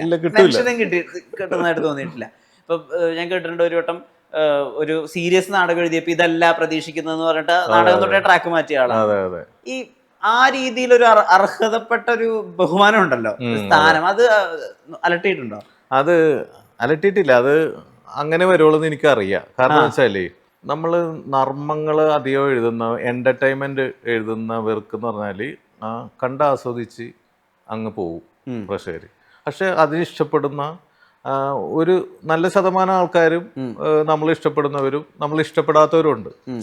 ഇഷ്ടപ്പെടാത്തവരെന്ന് പറയുന്ന പോയിന്റ് ഇതായിരിക്കും, ഒരു സീരിയസ് ആയിട്ടൊന്നുമല്ലേ ഈ സ്ഥിരം കോമഡി പരിപാടി. അത് ഇഷ്ടപ്പെടുന്നവരുണ്ട്, ഇഷ്ടപ്പെടാത്തവരുണ്ട്. ഈ ഭയങ്കര സീരിയസ് ആയിട്ടുള്ള പടം ഇഷ്ടപ്പെടുന്ന ഒരു നല്ല ശതമാനമുണ്ട്, ഇഷ്ടപ്പെടാതെ നമ്മൾ ചിരിച്ച് ഒന്ന് ആസ്വദിക്കാനാ തന്നെ എന്ന് പറയുന്നവരുണ്ട്. കളക്ഷൻ ബേസിൽ എന്ന് പറഞ്ഞാൽ റിസ്ക് കുറവ്, ഈ ഫണ്ണും പരിപാടിയും വരുമ്പോൾ റിസ്ക് കുറവാണ്. അപ്പോൾ പ്രൊഡ്യൂസർമാർ ഡിമാൻഡ് ചെയ്യുന്നത്, നമ്മൾ ഒരിക്കലും ഒരു കോമഡി പടം എഴുതി കഴിഞ്ഞാൽ അടുത്ത പ്രൊഡ്യൂസർ കോമഡി എഴുതാനേ വരുള്ളൂ നമ്മുടെ അടുത്ത്. നമ്മൾ പക്ക സീരിയസ് ചെയ്താന്ന് പറഞ്ഞാൽ ഇല്ല, നമുക്ക് മേരിക്കുണ്ടൊരു കുഞ്ഞാട് അല്ലെങ്കിൽ കല്യാണരാമൻ അല്ലെങ്കിൽ ചോട്ടാ മുംബൈ എന്ന് പറഞ്ഞേ വരുള്ളൂ. ഇത് ആദ്യകാലത്ത് പിന്നെ എനിക്ക് എൻ്റെ വ്യക്തിപരമായിട്ടുള്ള ഒരു ഇഷ്ടവും, എനിക്കൊരു എൻ്റർടൈനർ, ഒരു റിയലിസ്റ്റിക് ആയിട്ടുള്ള എൻ്റർടൈനർ, ഓവർ സിനിമാറ്റിക് ആകാതെ വിശ്വസനീയമായ രീതിയിൽ കഥ പറഞ്ഞു പോകുന്ന, മണ്ണിൽ നിൽക്കുന്ന കഥാപാത്രങ്ങളുള്ള, നന്മകളുള്ള, മനുഷ്യൻ്റെ എവിടെയെങ്കിലൊക്കെ ഒരു നന്മ സ്പർശിക്കുന്ന, പിന്നീട് ചിന്തിക്കുമ്പോഴും പിന്നീട് കാണുമ്പോഴും ഒക്കെ നമുക്ക് എവിടെയെങ്കിലൊക്കെ ടച്ച് ചെയ്യുന്ന എന്തെങ്കിലും സന്ദർഭങ്ങളൊക്കെ ഉള്ള ഒരു സിനിമ ആയിരിക്കണം, അങ്ങനത്തെ ഒരു കഥ. അപ്പം എന്നെ അങ്ങനത്തെ ഒരു കഥ ഫീൽ ചെയ്ത് തുടങ്ങിയാലേ ആ കഥ ഞാൻ എഴുതുള്ളൂ. ഞാൻ പാതി വഴിക്ക് അങ്ങനെ വിട്ടുകളയുന്ന കുറേ കഥകളുണ്ട് എനിക്ക് തന്നെ ഇഷ്ടപ്പെടാതെ.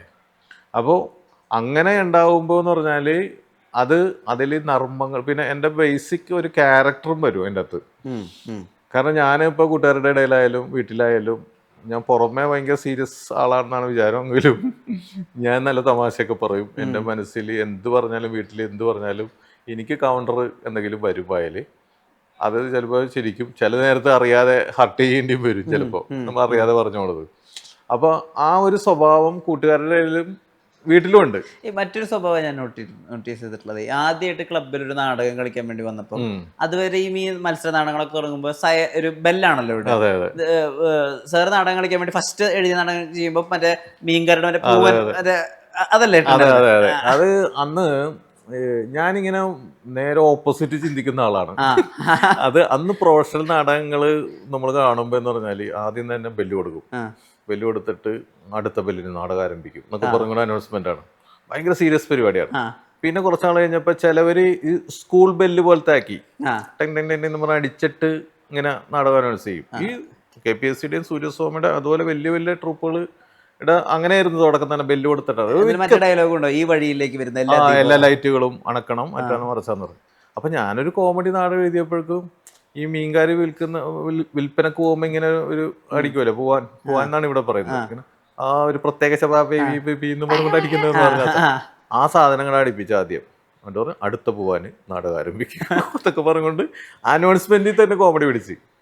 അപ്പോൾ ഈ പഞ്ചായത്തിലെ ലൈറ്റുകൾ മുഴുവൻ അടിച്ച് തന്നെ നിങ്ങൾക്ക് നാടകം ഇഷ്ടപ്പെടാതെ വന്നാൽ ഞങ്ങൾ പിൻവശത്ത് കൂടി ഓടി രക്ഷപ്പെട്ടോളാം, ജീവൻ പണയം വെച്ചുകൊണ്ട് ഞങ്ങൾ ആരംഭിക്കുന്നു എന്ന് പറഞ്ഞിട്ട് പോയാണ്. മനസ്സിലല്ലേ?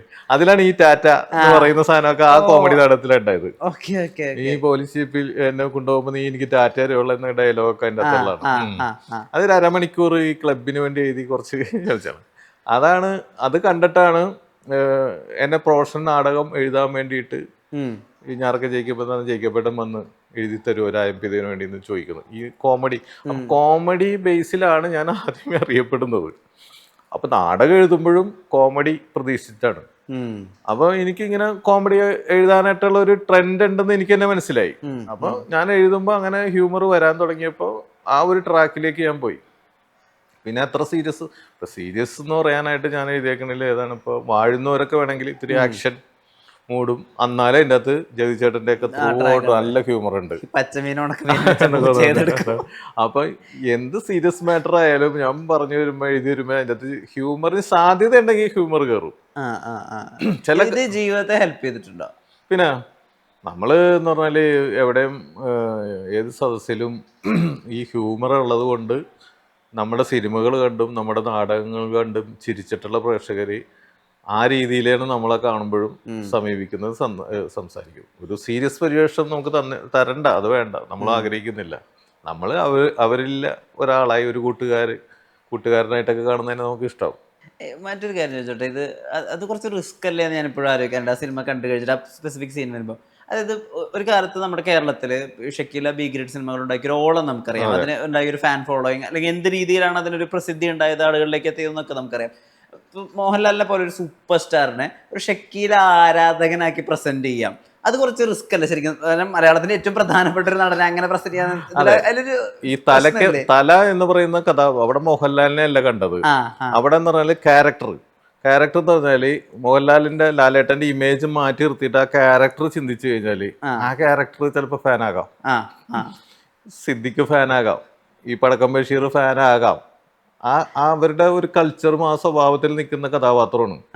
അവിടെ വളരെ എഡ്യൂക്കേറ്റഡ് ആയിട്ടുള്ള സംസ്കാര സമ്പന്നനായിട്ടുള്ള ഒരു കഥാപാത്രമാണെങ്കിൽ അത് നെഗറ്റീവ് അടിക്കും. ഇത് ഈ ഐഡിയ എവിടെ കിട്ടുന്ന അങ്ങനൊരു അത് ആദ്യം കിട്ടുന്നത് ഷൂട്ടിങ്ങിന് വരുമ്പോ അതിന് സപ്പോർട്ട് ചെയ്യുന്ന പരിപാടി അവിടെ ഉണ്ടല്ലോ, കൊച്ചിയിലുണ്ട്. ഇപ്പൊ ഞങ്ങൾ ഷൂട്ട് ചെയ്യുമ്പോൾ പോലും ഉണ്ട്. ഞങ്ങൾ അവിടെ ഹെൽപ്പ് ചെയ്യാനായിട്ട് നമ്മുടെ അവിടെയുള്ള മട്ടാഞ്ചേരിയിലുള്ള കുറച്ച് പിള്ളേര് വന്നിട്ട് നമ്മൾ ലൊക്കേഷൻ മാനേജറാക്കി. അപ്പൊ ഇവര് ചെന്നിട്ട് ലൊക്കേഷനൊക്കെ ശരിയാക്കി തരും. അവിടെ ശല്യങ്ങളൊന്നും ഉണ്ടാവില്ല. അപ്പൊ അല്ലാണ്ട് നമ്മൾ ചെന്ന് കഴിഞ്ഞാൽ ചിലപ്പോ അവിടെയുള്ള അവരൊക്കെ വന്ന് ലോക്കൽ സപ്പോർട്ട് ഇല്ലാണ്ട് ചെയ്യാൻ പറ്റൂല. അപ്പൊ അവരെ തന്നെ ഞങ്ങള് പ്രൊഡക്ഷന്റെ അവിടുത്തെ ലൊക്കേഷൻ മാനേജറാക്കി അങ്ങോട്ട് പോസ്റ്റ് ചെയ്തു. പിന്നെ ഇവര് നോക്കിക്കോളല്ല.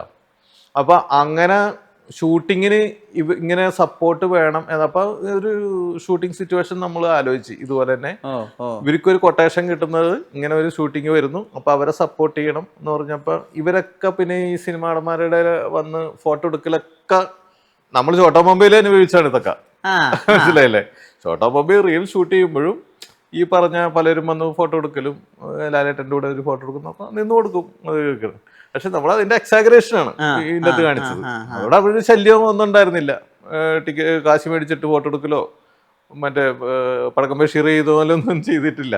പക്ഷെ അതൊക്കെ അതിന്റെ മറ്റൊരു വേർഷനായിട്ടാണ് നമ്മൾ. അപ്പൊ പിന്നെ ഏത് ഷൂട്ടിങ് കൊണ്ടുവരണം. ഇപ്പൊ നമ്മൾ ഒരു പ്രധാനപ്പെട്ട നടന്റെ വന്നു കഴിഞ്ഞാല് അതിലൊരു ഫൺ എന്ത് കൊണ്ടുവരും എന്ന് ചിന്തിച്ച് അങ്ങനെ ഷൂട്ടിങ്ങിന് കൊണ്ടുവരുമ്പോൾ ഫണ്ണ് കൊണ്ടുവരാൻ വേണ്ടിയിട്ടാണ് ഷക്കീലയുടെ പടം ആണ് ഷൂട്ട് ചെയ്യുന്നത്. അപ്പൊ അതിൻ്റെ അകത്തൊരു ഹ്യൂമർ കിട്ടുമല്ലോ. അപ്പൊ അങ്ങനെ ഒരു ഡയറക്ടറെ കൊണ്ടുവന്ന് ആ നാടകത്തിലുള്ളതാണ്, അത് എന്റെ നാടകത്തിലുണ്ടായിരുന്ന ആളാണ് നമശിവായ. അപ്പൊ ഇങ്ങനെ വെട്ടിക്കളയത് എന്താ വെട്ടിക്കളയത് ഷോട്ടാ അതൊക്കെ പറഞ്ഞിട്ട്. അപ്പൊ അങ്ങനെ വരുമ്പോ ഒരു ബേസ് കിട്ടുമ്പോ അതിൻ്റെ അകത്ത് നമുക്ക് ഫണ്ണ് വർക്ക് ചെയ്യാൻ പറ്റും. അവിടെ വേറൊരു സീരിയസ് കഥാപാത്രത്തിനെ കൊണ്ടുവന്നാൽ ചിലപ്പോൾ അത്രയും കിട്ടില്ല. അവിടെ ഒരു എന്തെങ്കിലും ആക്ഷനിലേക്ക് പോകുന്ന ഒരു സിറ്റുവേഷൻ ആണെങ്കിൽ ഓക്കെ. ഇതല്ല, നമുക്ക് ഫണ്ണാണ് വേണ്ടത്. അന്നെന്ന് പറഞ്ഞാൽ ഷക്കീല തരംഗം ഉള്ളത് കൊണ്ട് ഷക്കീലിനെ കുടുംബ പ്രേക്ഷകർ കണ്ടിട്ടില്ല. അപ്പോൾ കുടുംബ പ്രേക്ഷകർക്ക് അങ്ങനെയുള്ള ചിത്രങ്ങൾ പോയി കാണാൻ പറ്റില്ല എന്തായാലും. അപ്പോൾ കുടുംബ പ്രേക്ഷകർക്ക് ഒന്ന് കാണാനും പറ്റും, അവരെ നല്ല രീതിയിൽ അവതരിപ്പിക്കാനും പറ്റും. അവർ അവരുടേതായ ജോലി ചെയ്യുന്നു, അത്തരം പടങ്ങൾ അഭിനയിക്കുന്നു എന്നല്ലാതെ അതിൽ നമുക്ക് തെറ്റു പറയാൻ പറ്റില്ല.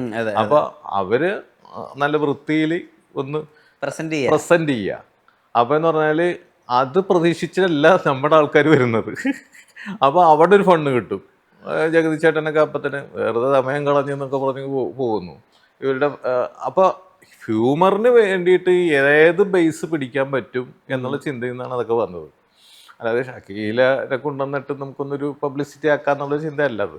അഴിമുഖം കടന്നിട്ടാണല്ലോ കോളേജിൽ പോയിരുന്നത്, ബോട്ടിലല്ല പോയിരുന്നത്. ആ ബോട്ടില് അപ്പൊ ഒരു സ്ഥലത്ത് എഴുതിയിട്ടുണ്ട്, ആ ബോട്ടില് പ്രണയങ്ങൾ ഉണ്ടായിരുന്നു, ആ ബോട്ടില് തല്ലുകൾ ഉണ്ടായിരുന്നു, ആ ബോട്ടിൽ സൗഹൃദം ഉണ്ടായിരുന്നു. പക്ഷെ അങ്ങനത്തെ ഒരു കഥ പിന്നെ ഞാൻ കണ്ടിട്ടില്ല സാറിന്റെ. അങ്ങനെ ആലോചിച്ചിട്ടുണ്ടോ എപ്പോഴെങ്കിലും? ഇപ്പൊ ഒരെണ്ണം ആലോചിക്കുന്നതിൽ ഒരു ബോട്ടും കാര്യങ്ങളും ഒക്കെ ഉള്ള ഒരു സംഭവമാണ് ഇപ്പൊ ആലോചിച്ചുകൊണ്ടിരിക്കുന്നത്. ഒരു പരിപാടി വരുന്നുണ്ട്. അതെന്ന് പറഞ്ഞാല് ചില നമ്മളൊരു ദ്വീപിന്റെ കഥ പറയുമ്പോൾ ദ്വീപിൽ മാത്രം നിർത്തിക്കൊണ്ടുള്ള കഥ പറയുമ്പോഴാണ് ഇത് ആവശ്യമൊക്കെ വന്നത്. പക്ഷെ ഇപ്പൊ ഈ വേണമെങ്കിൽ ഈ ചോട്ടാ മുംബൈയിലൊക്കെ വേണമെങ്കിൽ ഒരു 1-2 സീനൊക്കെ വേണമെങ്കിൽ വല്ല ജങ്കാറൊക്കെ വെച്ചിട്ടൊക്കെ വേണമെങ്കിൽ ചെയ്യാമായിരുന്നു ഇങ്ങോട്ടൊക്കെ വേണമെങ്കിൽ. പക്ഷെ അതിനുള്ള സന്ദർഭം നമ്മൾ ഇത് തന്നെ ചെയ്യണമെന്നും പറഞ്ഞല്ലോ ചിന്തിക്കാം. നമ്മൾ ആ കഥ പോകുന്ന വഴിയെ സഞ്ചരിക്കുമ്പോൾ ഒരു ബോട്ട് യാത്രയൊക്കെ അനിവാര്യമായിട്ട് വന്നാലേ അങ്ങനെ ചിന്തിക്കുള്ളൂ. പിന്നെ മൊത്തത്തിൽ ഒരു ദ്വീപിൽ നടക്കുന്ന ഒരു കഥ മനസ്സിലേക്ക് വരുമ്പോഴാണ് ആ ദ്വീപിലെ കഥാപാത്രങ്ങളും, അപ്പോൾ എന്തായാലും ബോട്ട് അനിവാര്യമായിട്ടൊരു ബോട്ട് യാത്ര വരും ആ ദ്വീപ സമൂഹത്തിന്റെ പറയുമ്പോൾ. അല്ലാതെ വരുമ്പോഴേക്കും നമുക്ക് ഇതിനു വേണ്ടിയിട്ട് അങ്ങനെ ചിന്തിച്ചിട്ടുണ്ട് പലപ്പോഴും. ബോട്ട് യാത്രയും അതിലുണ്ടാവുന്ന ഇതൊക്കെ ചിന്തിച്ചത്. ഇപ്പൊ ഒരു സംഭവം ആലോചിക്കുന്നതിൽ അതുണ്ട്. ഇഷ്ടപ്പെട്ട നിറം കടൽ നീലയാണ്, ഒക്കെ കടലുമായി ബന്ധപ്പെട്ടിട്ടുള്ള കാര്യങ്ങളാണ് കേട്ടത്. കടൽ എപ്പോഴും നമുക്കൊരു നൊസ്റ്റാൾജിയ, അത് ഒരു ഫീലാണല്ലോ. നമുക്ക് എപ്പോൾ ചെന്നിരുന്നാലും നമുക്ക് നോക്കിയിരിക്കാൻ പറ്റുന്ന ഒരു നമ്മളുടെ മനസ്സ് ശാന്തമാക്കാനും പ്രക്ഷുബ്ധമാവുമ്പോഴും നമുക്ക് പോയിരിക്കാവുന്ന. പ്രക്ഷുബ്ധമായപ്പോഴൊക്കെ പോയിരുന്നുണ്ടോ? അല്ല, നമുക്കൊരു ശാന്തത വേണം. അല്ലെങ്കിൽ നമ്മൾ ആകെ ടെൻസ്ഡ് ആണെങ്കിലും നമുക്ക് ബീച്ചിൽ പോയിരുന്നാൽ ഒരു റിലീഫ് കിട്ടും. ഒരു മെഡിറ്റേഷന്റെ ഭാഗമായിട്ട് നമുക്ക് നമ്മുടെ മനസ്സ് പോലെ ചിലപ്പോൾ പ്രക്ഷുബ്ധമായിട്ട് കടലിൽ നിൽപ്പുണ്ടാവും. അപ്പം അത് നമുക്ക് ആസ്വദിക്കാൻ പറ്റും. മനുഷ്യൻ്റെ അവസ്ഥയും കടലിൻ്റെ അവസ്ഥയും ഒക്കെ ഒരേപോലെ, മനുഷ്യൻ പ്രക്ഷുബ്ധമാകുന്ന പോലെ തന്നെ കടലും പ്രക്ഷുബ്ധമാകുന്നു. ചില നേരങ്ങളിൽ കടൽ ശാന്തമാകുന്നു എന്ന് പറഞ്ഞ പോലെ ഇതൊക്കെ വികാരങ്ങൾ പോലെ തന്നെയാണ്. എല്ലാം പ്രകൃതിയിലും ഉണ്ട് അത്തരം വികാരങ്ങൾ, ശാന്തതയും പ്രക്ഷുബ്ധതയും ഒക്കെ എന്നൊക്കെ പറഞ്ഞ് നമുക്ക് ചിന്തിച്ച് നമുക്ക് കുറച്ചു നേരം കാറ്റുകൊണ്ടിരുന്ന് കഴിഞ്ഞാൽ നമ്മൾ എല്ലാം മറന്നിരിക്കാം. അപ്പൊ കടലെപ്പോഴും ഒരു ഫീലാണ് എനിക്ക്. അപ്പൊ ഇടയ്ക്കൊക്കെ കടപ്പുറത്ത് കേട്ടിട്ടുണ്ട് ഈ മീനില്ലാതെ ഊണ് കഴിക്കാൻ പറ്റില്ല. ഇതൊക്കെ എവിടെ മൊത്തം സ്റ്റഡി ചെയ്ത് വന്നേക്കല്ലേ. ഞാൻ കേട്ടിട്ടുണ്ട് മീനില്ലാതെ എനിക്ക് ഊണ് കഴിക്കാൻ പറ്റില്ല. അപ്പൊ ഞാൻ ആലോചിച്ചിട്ട് അതെന്താ ഒരാൾക്ക് എങ്ങനെ മീനില്ലാതെ ഊണ് കഴിക്കാൻ പറ്റാതിരിക്കും? ഇപ്പൊ ചില എന്തെങ്കിലും മതപരമായ സന്ദർഭങ്ങളുണ്ടോ? ഇപ്പൊ കടലിൽ എന്തെങ്കിലും ഒരു പൊല്യൂഷൻ സംഭവിച്ചു, അപ്പൊ കഴിക്കാനൊക്കെ പറ്റും. പക്ഷേ ഇതെന്നെ മാത്രം കുഴപ്പമില്ല, ഈ ഏരിയയിലുള്ള എല്ലാവർക്കും മീനില്ലാതെ എന്തെങ്കിലും മീനുമായി ബന്ധപ്പെട്ടുള്ള ശീലങ്ങളുടെ ഭാഗം അത്രേ ഉള്ളൂ. നമ്മൾ കുഞ്ഞുനാളിൽ നമുക്ക് എന്ത് ഫുഡാണ് തന്ന് നമ്മൾ ശീലിപ്പിക്കുന്നത്, നമ്മുടെ നാക്കിന് രുചികരമായിട്ട് അന്ന് ഫീൽ ചെയ്യുന്ന സാധനങ്ങളൊക്കെ നമ്മൾ വീണ്ടും ആഗ്രഹിക്കും. നമ്മൾ പച്ചക്കറി മാത്രം കഴിക്കുന്ന ഒരാളാണെങ്കിൽ എത്രയോ പേര് പച്ചക്കറി സദ്യ മാത്രം കഴിച്ച് ജീവിക്കുന്നവരുണ്ട്. നോൺ വെജ് കഴിക്കാത്ത എത്രയോ പേരുണ്ട്. അവർക്ക് മീൻ അറപ്പല്ലേ. പക്ഷെ നമ്മൾ കുട്ടിക്കാലം തൊട്ട് ഇവിടെ സുലഭമായി കിട്ടുന്ന പുഴമീനും കിട്ടും, കടൽ മീനൊക്കെ കിട്ടും. അപ്പൊ നമുക്ക് കുട്ടിക്കാലം തൊഴിൽ നമ്മൾ ചോറ് ഉരുട്ടി തരുമ്പോഴും മീനും ഒക്കെ കൂട്ടിയാണ് തന്നിരുന്നത്. അപ്പൊ ആ മീനിന്റെ രുചി നമുക്ക് കിട്ടി, നമ്മുടെ ടേസ്റ്റ് ബഡിൽ അതുണ്ട്. അപ്പൊ നമ്മൾ അതിനോട് നല്ല മീൻ കിട്ടിയാൽ കഴിക്കാന്ന് തോന്നും. മീനില്ലാത്തപ്പോഴും നമ്മൾ എത്രയോ പ്രാവശ്യം, പക്ഷെ നമുക്ക് കിട്ടുന്നതുകൊണ്ട് നമ്മള് മീനില്ല. ഫുഡ് സീൻസ് എഴുതുന്നതിലൊരു കൈയടക്കം ശ്രദ്ധിച്ചിട്ടുണ്ട്. ഇപ്പൊ മറ്റേ മേരിക്കുണ്ട് കുഞ്ഞാടിൽ അത്രയും ഭക്ഷണം കഴിക്കുമ്പോ നമുക്കൊരു കൊതി വരും, ശരിക്കും അങ്ങനെ ഒരാൾ കഴിക്കുമോ എന്നുള്ളത്. ഇപ്പൊ തൊമ്മന മക്കളില് വിഷം കലർത്തിയ ചോറാണ് കഴിക്കുന്നതെങ്കിൽ പോലും ആ കഴിക്കുന്ന ആൾക്കുണ്ടാവുന്ന എക്സ്പ്രഷൻ കൊണ്ട് നമുക്ക് ശരിക്കും അയാൾ ചോറ് കഴിക്കുകയാണോ എന്ന് തോന്നിയ സന്ദർഭങ്ങളുണ്ട്. ഇപ്പൊ ചോട്ടാ മുംബൈയില് എല്ലാം അവസാനിപ്പിച്ചിട്ട് മീനില്ലാത്തോണ്ട് ഒരു സുഖമില്ല. ഈ ഫുഡ് റിലേറ്റഡ് ആയിട്ടുള്ള സീൻസ് എഴുതുന്നതിലൊരു രസമുണ്ടോ? കുക്ക് ചെയ്യോ ശരിക്കും ജീവിതത്തില്? ഇല്ല, കുക്കൊന്നും ചെയ്യാറില്ല ഞാൻ. അതല്ല, നമ്മളുടെ ഒരു ഇപ്പൊ കൊച്ചി ഈ പറഞ്ഞ പോലെ വൈപ്പിൻ ഈ മേഖലയിലുള്ളവർക്ക് എന്ന് പറഞ്ഞാല് മീൻകറി ആയിരിക്കും മസ്റ്റ് മിക്കവാറും. കാരണം ഇവിടെ ഞാൻ നേരത്തെ പറഞ്ഞ ശീലത്തിന്റെ ഭാഗമായിട്ട് കൊച്ചിക്കാരായാലും നല്ല മീൻകറി. അത് ഇപ്പൊ പൊതുവെ നമ്മൾ ദൂരെ ചെല്ലുമ്പോൾ പറയും, ഓ നിങ്ങൾക്ക് പിന്നെ കൊച്ചിയിൽ നല്ല മീൻ കിട്ടുമല്ലോ എന്ന് പറയും. അപ്പൊ അതിന്റെ ഭാഗമായിട്ട് വരുന്നതാണ് ഇതെല്ലാം. അല്ലാണ്ട് നമ്മളിപ്പോ വേറെ ഒരു കൾച്ചറിലാണ് ജനിച്ചത്. മീനേ ഇല്ലല്ലോ. കല്യാണരാമല് മൊത്തം സദ്യ അല്ലേ, നോൺ വെജ് ഇല്ലല്ലോ എന്നത്. അത് പിന്നെ കഥ ആവശ്യപ്പെടുന്ന ഒരു കഥാപാത്രങ്ങൾ ആവശ്യപ്പെടുന്ന അനുസരിച്ചിട്ട് കഥാപാത്രങ്ങളുടെ സൃഷ്ടിയിൽ അവരുടെ കൾച്ചർ വരും, അവരുടെ ഭക്ഷണം വരും, അവരുടെ വസ്ത്രം വരും, അവരുടെ ചിന്തകളും എല്ലാം വരും. ഇതിനൊക്കെ എത്ര സമയം എടുക്കും? ഇപ്പൊ ഉദാഹരണത്തിന് ഇപ്പൊ ചോട്ടമുംബൈ എന്ന് പറയുമ്പോൾ അറിയുന്ന ഒരു ഭൂമികയാണ്. അപ്പൊ അതിലെ ഒരു കഥ എഴുതാൻ എത്ര ദിവസങ്ങൾ എടുക്കും? അങ്ങനെ ഒരു ടൈം ലിമിറ്റ് ഇല്ല. ചിലത് ഛോട്ടാ മുംബൈ ഒരു 6 മാസമെങ്കിലും മിനിമം എടുത്തിട്ടുണ്ട്. സ്ക്രിപ്റ്റ് ഡിസ്കഷൻ തൊട്ട് സ്ക്രിപ്റ്റ് മാത്രമല്ല, എനിക്ക് സ്ക്രിപ്റ്റ് എഴുതാൻ അധികം സമയം വേണ്ട. ഇത് ഒന്ന് ഉരുത്തിരിഞ്ഞ് നമ്മുടെ മനസ്സിൽ ഒരു ഓർഡർ വന്നു കഴിഞ്ഞാൽ എനിക്ക് സീൻ ഓർഡർ വന്നു കഴിഞ്ഞാൽ എനിക്ക് ഒരു 10-15 ദിവസം കൊണ്ട് എനിക്ക് എഴുതാൻ പറ്റും. പേപ്പറിലേക്ക് എഴുതാൻ പേപ്പറിലേക്ക് എഴുതാൻ ഒരു 10 ദിവസമൊക്കെ മതി, 10-15 ദിവസം മതി ഓർഡർ ആയി കഴിഞ്ഞാൽ, മനസ്സിൽ വന്നു കഴിഞ്ഞാൽ. അത് ഞാൻ ഇരുന്നിരിപ്പിന് കുത്തിയിരുന്ന് എഴുതി അത് തീർത്ത് അതിൽ എനിക്ക് സമാധാനം വരുള്ളൂ. പക്ഷെ അതുവരെ സമയമെടുക്കും. നമുക്ക് എഴുതാനായിട്ടുള്ള ഒരു പരുവമായി, അതെ പരുവമായി എന്ന് തോന്നുന്നത് നല്ല സമയമെടുക്കും. അത് ചിലത് പെട്ടെന്ന് റെഡിയാവും, ചിലത് സമയമെടുക്കും. ഇത് ഛോട്ടാ മുംബൈ സമയം എടുത്തതിന്റെ കാര്യം ഈ കഥയില്ലായ്മ ഞാൻ പറഞ്ഞില്ല. കഥ വേണ്ട, കഥയിൽ ഡ്രാമ വേണ്ടെന്ന് പറയുമ്പോൾ സീനുകൾ. അപ്പോൾ ഈ ഒരു സീൻ എന്ന് പറഞ്ഞാൽ ആ സീൻ പ്രേക്ഷകന്റെ ഏതെങ്കിലും വികാരത്തെ ഉണർത്തണം. ഒന്നിലും അവനെ ചിരിപ്പിക്കണം, അല്ലെങ്കിൽ അവനെ ത്രില്ലടിപ്പിക്കണം, അല്ലെങ്കിൽ അവനെ അത്ഭുതപ്പെടുത്തണം, അല്ലെങ്കിൽ അവനെ പേടിപ്പിക്കണം. ഈ എന്നാലേ ഇപ്പൊ ഹൊറർ പടമാണ് പേടിപ്പിക്കണം, മനസ്സിലായി? ഇത് ഒരു വികാരങ്ങളെ ഉണർത്താതെ ഒരു സീൻ പോയി കഴിയുമ്പോഴാണ് നമ്മൾ ലാഗ് എന്ന് പറയുന്നത്. അങ്ങനെ 1-2 സീൻ പോകുമ്പോൾ ഭയങ്കര ലാഗട്ടാന്ന് പറയും. അതേസമയം ഒരു സീനിൽ 2 ചിരി കിട്ടിക്കഴിഞ്ഞാൽ ആ സീൻ നിൽക്കും. അപ്പൊ ഛോട്ടാ മുംബൈയിൽ നമ്മുടെ ലക്ഷ്യം ചിരിപ്പിക്കുക. ആ സീനിൽ ചിരിച്ചില്ലെങ്കിൽ ആ സീനൊക്കെ വലിയും. അപ്പൊ അതിനുള്ള ചിന്തകളും തീവ്ര ശ്രമങ്ങളും വേണം. കൗണ്ടർ കറക്റ്റ് ഡയലോഗുകൾ തന്നെ. ഇപ്പൊ മനുഷ്യരെ ചിരിപ്പിക്കാനാണ് ഏറ്റവും പാട്. ചിരിച്ചില്ലെങ്കിൽ എന്ത് വളിപ്പാണെന്ന് പറഞ്ഞ് നേരെ കുറ്റം പറയും. സെന്റിമെന്റ്സ് എഴുതാൻ എളുപ്പം നോക്ക്. ഇമോഷൻസ് ഒക്കെ പെട്ടെന്ന് ഉണ്ടാക്കാൻ പറ്റും നോക്ക്. ട്രാജഡി വർക്ക് ആയില്ലെങ്കിൽ പിന്നെയും ട്രാജഡി ആണെന്ന് പറയും. കോമഡി വർക്ക് ആയാലും അപ്പൊ അന്ന് ഈ അതിപ്പോ എഴുതുന്ന എല്ലാവരും സമ്മതിക്കുന്ന കാര്യമാണ്. കോമഡി എഴുതാനാണ് പാടുന്നത് എല്ലാ എഴുത്തുകാരും പറയുന്ന ഒരു കാര്യമാണ്. പക്ഷെ കോമഡി എഴുതുന്നവർക്ക് വിലയുമില്ല, മനസ്സിലായില്ലേ? ഇപ്പൊ പല ഇന്റർവ്യൂവിലും പല ആൾക്കാരും ആ ഡയലോഗിന് എന്തൊരു ശരിയാണ്, ആ ഡയലോഗ് എന്ന് പറഞ്ഞാൽ അത് നടന്മാര് സ്വന്തം കയ്യിൽ നിന്ന് പറഞ്ഞ പോലെയാണ് എല്ലാവരും പറയുന്നത്, മനസ്സിലായില്ലേ? അത് എഴുതിയ ഒരാളുണ്ടെന്ന് പോലും ചിലപ്പോൾ വിസ്മരിച്ചു പോകും. അത് എഴുത്തുകാരന് എപ്പോഴും കിട്ടുന്ന ഒരു ശാപമാണത്. ഇപ്പൊ ദിലീപ് സിനിമകളിലൊക്കെ ഞങ്ങളുടെ ഒരു ധാരണ, അല്ലെങ്കിൽ ഇപ്പൊ ഇന്റർവ്യൂ ഒക്കെ ചെയ്യുന്നതിനൊക്കെ മുമ്പ് ഇപ്പൊ സാധാരണ സിനിമ കാണുമ്പോൾ എന്റെ വിചാരം കല്യാണരാമനിലെ ഒരുവിധപ്പെട്ട എല്ലാ കാര്യങ്ങളും ദിലീപ് ചെയ്യാണ്. കാരണം അത് കഥാപാത്രം ഏറ്റെടുക്കുക, കഥാപാത്രം പറയുന്നതായിട്ട് പറയുന്നതൊക്കെ സലീം കുമാർ പറയാണ്.